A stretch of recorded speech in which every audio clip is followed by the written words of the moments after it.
Okay.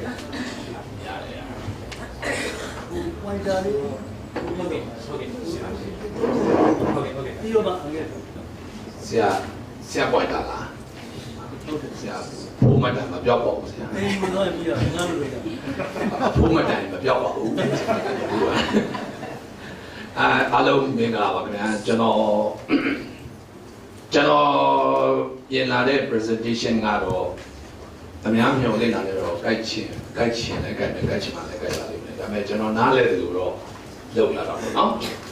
Kau sih ngapi cara di kau sih suruh dan pada bio, nanti lo bio tiada lo tiada bio. Jono soal degradation ni, sedih jangan diu ya kopi mau apa no. Jono nanti lo pian tahu ada. Tapi nanti saya do tapi mulu dah kena apa, jono lesi lah. Tapi jono mah bio lah yo topi yo kerja mesti bau. Tapi jono mereka kerja tu dah balik so achieve ni.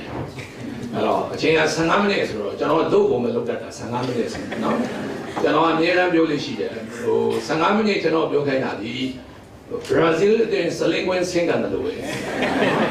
Jono makan dah. No, kalau gua mah bolong itu jauh lain, di bolong gua tapi pian cuat dua ni mana apa, no? Kalau sekarang cerita dia, dulu tadi tu ini jono professional lesson mesti lah, no? Mana ni jawab sudah jawab apa boleh, hala. Tapi jono nyama le, jono jawab apa? Jono apa ya? Nesu tu naik jawab, nesu tu naik. Nah, ni juga siapa ini jauh di biti pada, bukan ni ada orang yang jauh bapa deh, jangan jauh lah. Jangan jauh yang belum buat apa mana ni. Kalau di mana jangan jauh sahaja jadi jauh. Karena jangan jauh je mah, karena muncul ayo, siapa muncul ayo, nak very informative, very educational, no? Jangan cepat ni. Kalau jangan lu karena musa jauh le kamane, dia ada jauh le kamah. Jangan lu bangunnya, iya. Kalau hiji jono time di sana ni baik. Kalau hiji le so ni, jono tengah naik tu jenang pian ni. Kalau hiji baik. Macam ni so naik tu jenang dah dua mi berapa? Dah dua li berapa ni? No? Aku dua li le, kau yang mana je tak lu punya. Dua le, tu yang lu kau yang ni jam. Dua li le, tu yang lu kau yang ni jam. No? Oh, nak tahu le tu noa Thailand kan yang baik tu ada dong mi dong lah. Jangan lu hewu lisi kaya le. Betul, no? Kalau nyawu kabar juga, malu sampai nak ni dah macam itu meluk ni, no? Dia nama le bongju ni pada, no? Kalau pawinjen surah sesat ni pada, hala dari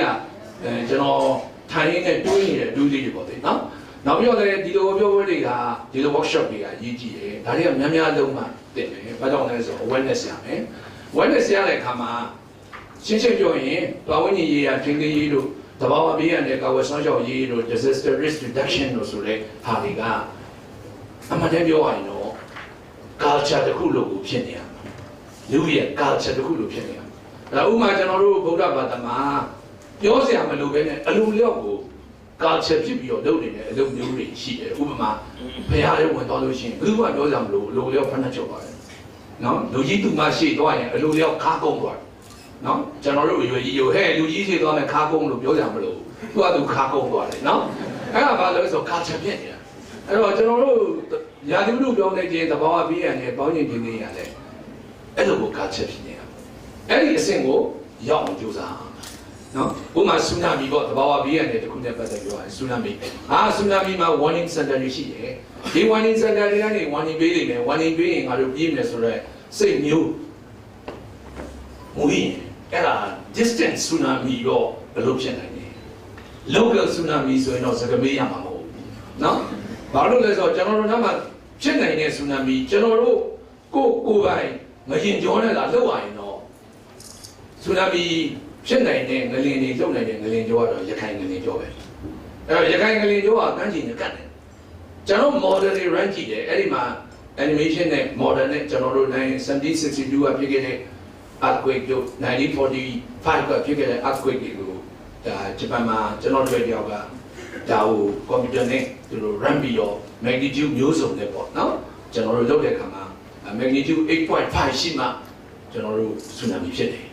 ဒါလေးလည်းမှတ်ထားဖို့နော်7လည်းမဖြစ်ဘူး8လည်းမဖြစ်သေးဘူး 8.5 မှာပဲဖြစ်တယ်နော်8.5 မှာပြည့်ပြီးတခါလာတဲ့ချိန်ကဘယ်လောက်ကြာလဲဆိုလို့ရှိရင် matter of minutes ပဲ minute ပိုင်းပဲကြာတယ်။ဒါ minute ပိုင်းကို1ကြီးစောင့်နေလို့ကတော့သိတဲ့အတိုင်းကျွန်တော်လည်းအခုတော့ငြိမ်းစားယူပြီဆိုတော့ပြောရပါတယ်နော်ကျွန်တော်ဌာနက1ကြီးသာစောင့်ရင်တော့နော်ရဲလေဆိုတော့မိမမဖြစ်ဘူး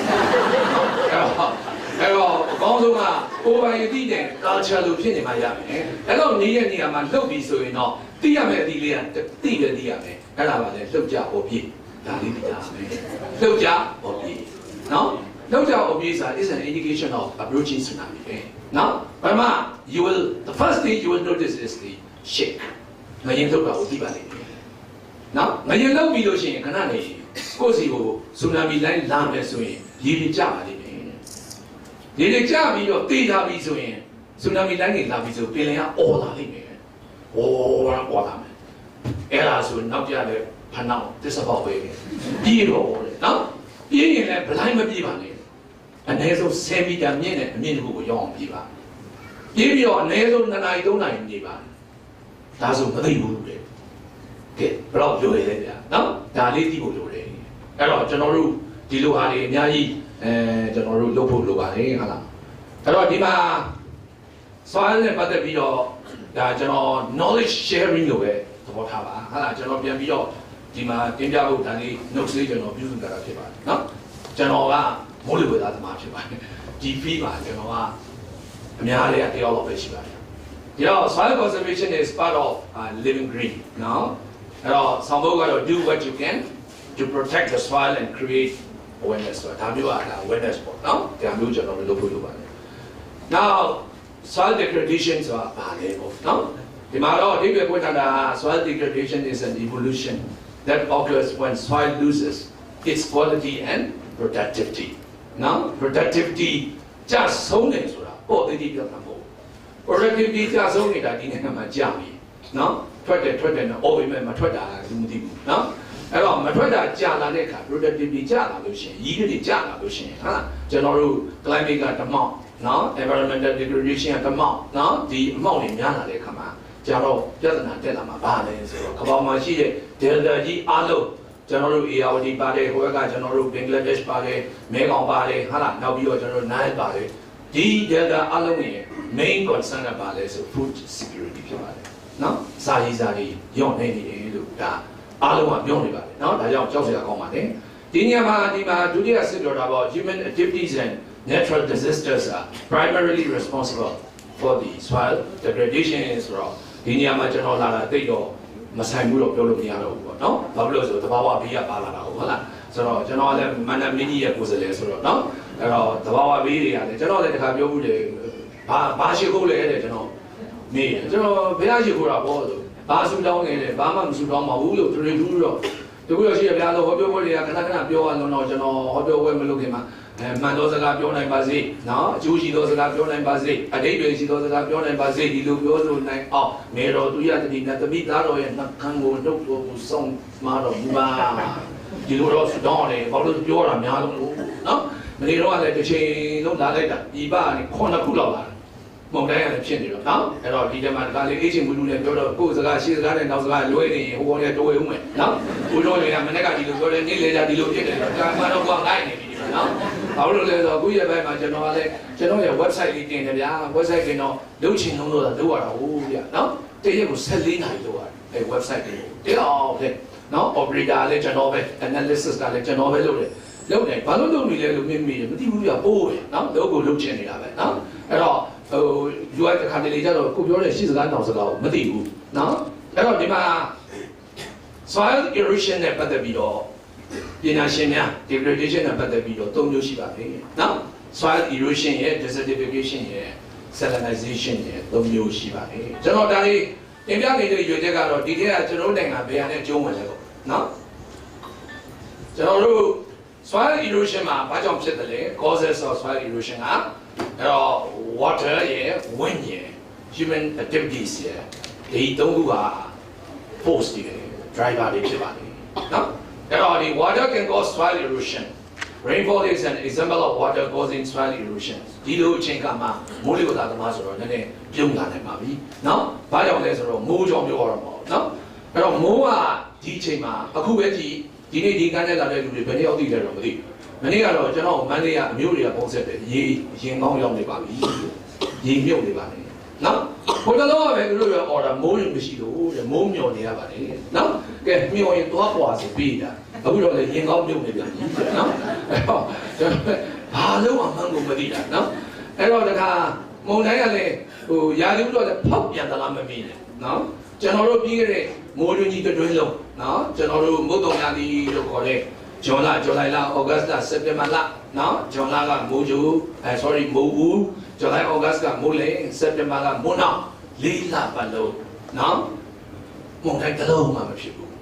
နော်တမိုင်းကပြောင်းပြန်အရင်တော့ကတမိုင်းမှာတစ်နှစ်ပတ်လုံးကြည့်ရင်မုန်တိုင်းအများဆုံးဖြစ်တာမိုးရာသီဖြစ်လို့တောင်မှမိုးရာသီမှာဖြစ်တဲ့မုန်တိုင်းကိုနာမည်တီးတဲ့ခေါ်တယ် monsoon depression လို့ခေါ်ပါတယ်အခု monsoon depression နိုင်ငံနှစ်ပေါင်းတော်ကြာနေပြီနော်monsoon depression ကိုမရှိဘူးမရှိတော့တာအဲ့တော့ဘယ်မှာသွားပြနေလဲဆိုတော့မုတ်တုံမဝင်ခင်မိုးကြိုနဲ့မုတ်တုံဝင်ပြီးမိုးလွန်ကြမှာပဲသွားဖြစ်တယ်အဲ့တော့ခင်ဗျားကတော့ပြောမှာပေါ့ဟာတော်သေးကွာမိုးကြိုနဲ့မိုးလွန်ဖြစ်လို့ပေါ့နော်ဒါပေမဲ့ခင်ဗျားမသိတာကအဲ့ဒီမိုးကြိုမိုးလွန်ဖြစ်တဲ့မုန်တိုင်းတွေကမြန်မာပြည်ဝင်နေနော်မြန်မာပြည်ရဲ့မုန်တိုင်းရာသီကမိုးကြိုနဲ့မိုးလွန်ကိုယ်စီဝင်တဲ့ဒေတာမှာကိုယ်စီဝင်တဲ့အချိန်ကျမှမုန်တိုင်းဖြစ်တာပဲဖြစ်နေတယ်တိုးနေတယ်ဒါကျွန်တော်တို့ risk change ဖြစ်တယ်လို့ခေါ်ပါတယ်အရင်တော့ကမိုးကြိုမိုးလွန်ဟာ risk ကြီးပါလေ concentration မတိုင်မီကရှိခဲ့တဲ့ risk နဲ့ concentration နောက်ပိုင်းဒီနေ့အချိန်မှာဖြစ်တဲ့ risk နဲ့မထူတော့ပါဘူးလူတော်များများအဲ့ဒါကိုမသိကြဘူး risk တွေဆိုတာ changes ဖြစ်နိုင်တယ်နော်ဒါတွေမသိလို့ nuggets တို့ကလူတွေပြောတာပေါ့ငါတို့ဒီမှာတသက်လုံးနေလာတာတစ်ခါမှမဖြစ်ဘူးဆိုတာကိုအတော်များများ AR တိုင်းသားတွေပြောကြပါလေနော်ဒါပေမဲ့ तू မသိတာ तू နေတဲ့ကာလအတွင်းမှာ तू မွေးတော့မှရှိခဲ့တဲ့ risk မျိုးမဟုတ်တော့ဘူးဆိုတာ तू မသိဘူး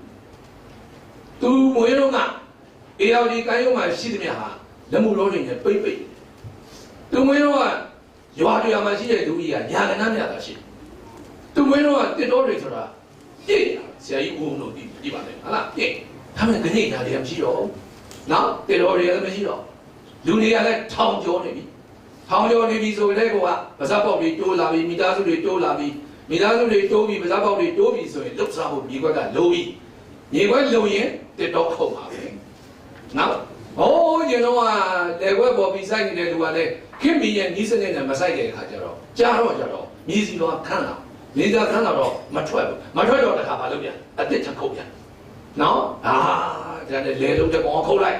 နောက်ထပ်စားအုံးစီစိုက်မဲ့ကောင်ခုတ်လိုက်မဟုတ်လားနောက်ထပ်ပဇွန်ကန်တွေမွေးမဲ့ကောင်ခုတ်လိုက်တယ်ခုတ်ပြီးရင်ခုတ်